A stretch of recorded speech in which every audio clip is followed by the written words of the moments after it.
In Brünn, a war unleashed and disturbed the peace between Brünn's towns. Tigre Vermund Vorn, an earl from one of the Brünn cities, is summoned to fight against the nation of Sked. Tigre, a very skilled archer, was alone on the battlefield. It turns out that the Venatus troops, powerful girls with exceptional magical abilities, had killed almost all of his men. Tigre manages to see in the distance a Sked troop looking for enemies. Tigre attacks them, and even though he only has 4 arrows left, he manages to finish off some enemies. When Tigre shoots the group leader, she blocks his shots, causing Tigre to run out of ammo and give up. The leader of the enemy group introduces herself as Eleanor of Eltaria, a beautiful and ruthless Venati warrior from Sked. When Ellen sees Tigre, instead of ending the Count's life, she spares him and takes him prisoner. When they arrive at their destination, Ellen offers him a position in her squad because his archery skills impress her. However, Tigre turns her down because he only cares about protecting his people. Meanwhile, Felix, the Duke of the Thenardier family, tasks his son Zion with conquering Alsace, Tigre's town. Zion, blinded by the power and his hate towards Tigre, takes the 2 dragons and 3,000 men his father gave him to conquer Alsace. Bertrand, Tigre's faithful servant, warns him about the next attack on Alsace. Once Tigre learns about the attack, he sets out to save his people. However, Ellen and Limalicia, her right hand, stop and tells Tigre that going alone isn't a good idea. Tigre asks Ellen to lend him her troops so they can defend Alsace. Although Ellen seems to mock a bit, she accepts Tigre's proposal with the condition that if they manage to free Alsace, he'll join her army. Meanwhile in Alsace, Tita, Tigre's childhood friend and servant, and Mashus Rodant, Tigre's ally, are evacuating the people to prevent innocent people from dying in the attack. Both manage to evacuate the town, and Tita decides to stay in the Vorn mansion to wait out for Tigre. The invasion begins, and Zion's soldiers loot and burn the village houses. Zion heads to the Vorn mansion to destroy it since the town's alone. Tita was taking care of the family heirlooms at the manor when Zion shows up, attacks her, and corners her on the balcony. The man rips her garments and is about to rape her, but Tigre shoots an arrow at Zion's hand, saving Tita. Tita gets rid of Zion and jumps from the balcony to be caught by Tigre. Ellen helps them with her airbending skills and ends up saving their lives. Tita thanks Tigre for saving her life and gives him her father's family heirloom, a legendary bow. The next day, Ellen's troops kill off a bunch of Zion's men, though Zion manages to escape. All the fallen enemies left behind a handful of riderless horses, and Tigre decides to use them for an attack strategy against Zion. Tigre, Ellen, and the troops head to the front to attack Zion and his remaining men. They come in with a frontal attack, taking out a bunch of enemies, while Ellen takes down one of Zion's dragons with her sword's power. The war continues, and Zion's troops fall for Tigre's deception plan. Full of fear, Zion orders a retreat, but his soldiers fall one by the hands of Tigre's army. They make their way to Zion, who challenges Tigre to a duel, which Tigre wins. After the confrontation, Zion's about to escape with his dragon. However, Tigre's bow begins to speak to him and emanate incredible power, causing Tigre's shot to hit Zion's dragon, killing it and ending the war. After the battle, Tigre visits his village inhabitants to see if they suffered any damage. During the tour, Tigre falls asleep next to Tita in a barn. Tigre dreams about his father, who tells him about the bow's power. Meanwhile, Ellen gets called to an audience with the King of Brünn to explain why she brought her army into enemy lands without permission. Ellen meets Ludmilla Lori, another Venati, in the palace. Ludmilla is allied with Felix, who's planning another attack on Alsace. Both Venatis argue until Sophia Arbrides, one of the king's advisors and mediator of the Venatis, stops them.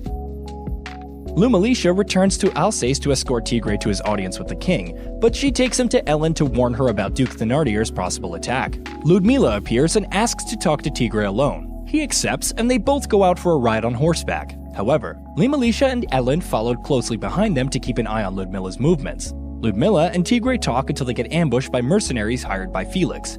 The two manage to defeat the group. Still, the snake of one of the mercenaries ends up biting Lumalicia in the chest, poisoning her. The group kills the snake and leaves the forest to seek help for Lumalicia. After saving Lumalicia, the heroes return to Sked with Ludmilla to recover energy. The next day, the group goes to a local fair to buy food and equipment. Ludmilla and Tigre become closer, and Tigre wants to convince her not to participate in a future war against Felix, although she doesn't accept. Tigre, Ellen, and Limalicia prepare an attack on Ludmilla's castle, so she won't participate in the war. Since they cannot make a direct attack, they make a plan to attack without being discovered. Tigre puts on a disguise and goes to the forest near the castle. There he meets Ludmilla, who doesn't recognize him and shows him the way.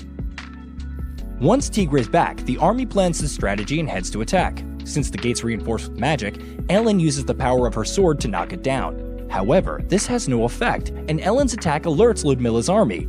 The army attacks Ellen, though Tigray saves her and uses his bow with the energy from Ellen's sword to break down the gate. Once they enter the castle, Ellen meets Ludmilla, and they fight until exhaustion. Tigray decides to talk with Ludmilla, and she realizes he's the man from the woods. Tigray convinces her after a long conversation, and she agrees not to participate in Felix's army. After reaching an agreement with Ludmilla, the heroes go to the house of Hughes Augur, one of the Earls of Brune, and Masha's old friend.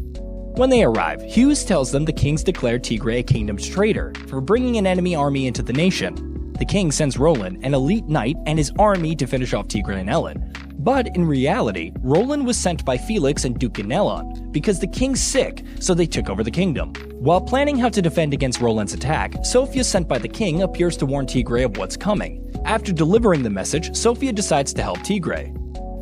Roland arrives on the battlefield and Ellen's army is ready for the battle. Roland carries a holy sword and quickly defeats a group of warriors to fight Ellen. The two have a brief duel where Roland seems to emerge victorious, but Tigray intervenes and attacks Roland head-on to take out his horse. However, Roland stops attacking Ellen and injures Tigray. Sophia appears on the battlefield when Roland's about to finish off Tigray, protects Ellen and buys time for her to take Tigray back to camp. Sophia fights Roland until Ellen's safe and disappears back to the camp. During the night, Roland gathers his men to make another attack the next day. Ellen arrives and asks Tita to heal Tigray and wait until he recovers. Meanwhile, Ellen, Sophia, and Hughes plan the next attack on Roland. Once the plan's ready, Ellen and her army go to fight. Tigray wakes up and listens as his bow speaks to him again and tells him to go to a mysterious place. Tigray goes with Tita to an ancient temple and speaks with a spirit who offers more power to his bow if he's willing to shoot Tita. Tigray fires an arrow but doesn't hurt her because of his aim. The spirit gives him more power to defeat Roland. Tigray goes to the battlefield where Ellen and Sophia are losing the fight against Roland. Tigray shoots at Roland with all of his power to weaken the knight, but Roland repels it. Tigray launches another arrow with more power, and Roland manages to stop it. However, he gives up when he runs out of energy, losing the battle against Tigray's army. After Roland's defeat, he requests an audience with the king and tells Tigray that he'll find out what's happening in the palace. But upon arrival, Roland is ambushed and killed on Ganelon's orders. Tigray and Roland's men hear about the betrayal and ally with Tigray. Meanwhile, Ellen needs to go to Sked to help Sasha, a Venati's friend. Ellen leaves Tigray in charge of 2,000 men to protect himself from an enemy attack. After saying goodbye, Ellen sets off to help her friend.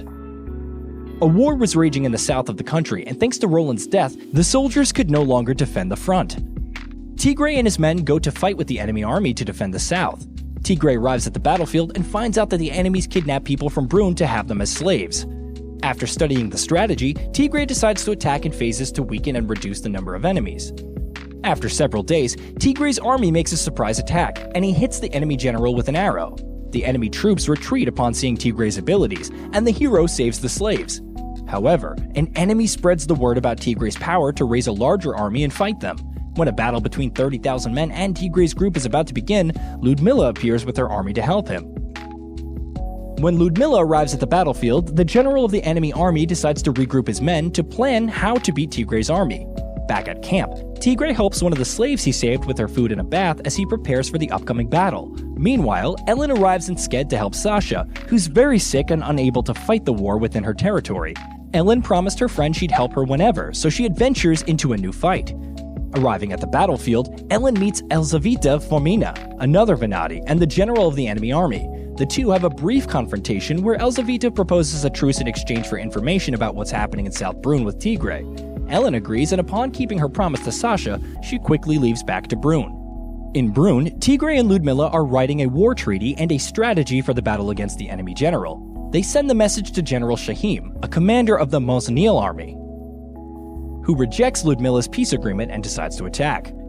The battle for the conquest of Brune begins, and Ludmilla and Tigray mobilize their troops on a small scale to cut through Mosnil's army. At first, they pass his defense and manage to approach General Shahim, but the further they advance, the enemies begin to make things more difficult for them. Exhaustion affects Tigray's warriors, and after many battles, they start collapsing on the battlefield. General Shahim takes advantage of the situation to ambush them and finish them off.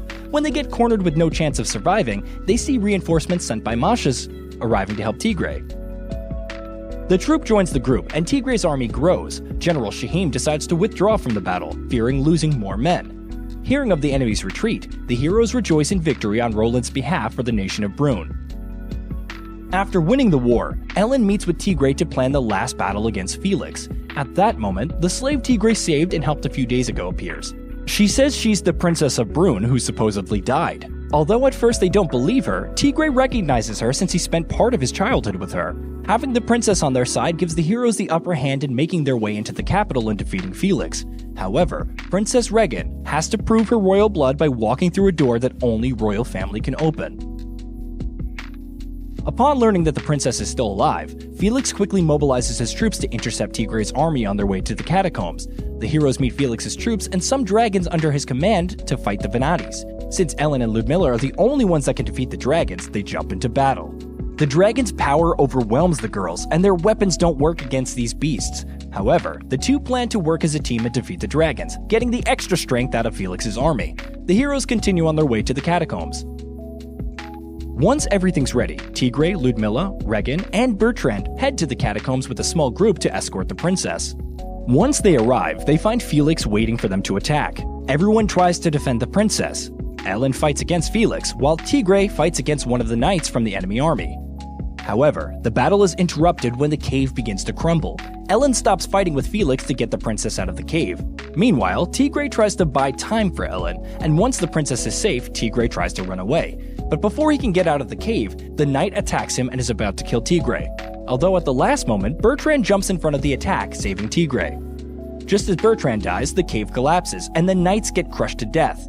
Tigray's still alive after the collapse and wakes up to find Bertrand, who says goodbye to his lord on his deathbed. Tigray releases his bow's power thanks to his feelings after Bertrand's death. He manages to shoot an arrow to open an exit to the surface, where Ellen rescues him. After the failed attempt to take Regan to the catacombs, the heroes learn the king's awakened, but thanks to Ganelon's poison, he doesn't have long to live. His last wish is that his daughter is brought before him to say his final goodbye. The heroes plan to bring the princess to the capital at all costs, although to take Regan to his father, they must make one last attack against Felix's army that very night to ensure the victory. However, Tigray isn't feeling very well after the death of his friend, but after a few words from Ellen, she convinces him to go to battle. The final battle looms, and the heroes are ready to fight for Brune's freedom. Tigray's army wipes out half of the soldiers, and after only Felix is left, Tigray arrives for the final duel. Tigray wanted to make him suffer with all of the bow's power to avenge Bertrand's death, but once Ellen slaps him back to his senses, he uses their powers combined to launch a final arrow. It passes through Felix's defense, managing to kill him once and for all, ending his life and the war. And that was Lord Marksman and Venatis Season 1 recap. If you enjoyed this recap, remember to hit that sub, click the like button, and comment down below to let me know what you think of the series. I'll see you on the next video.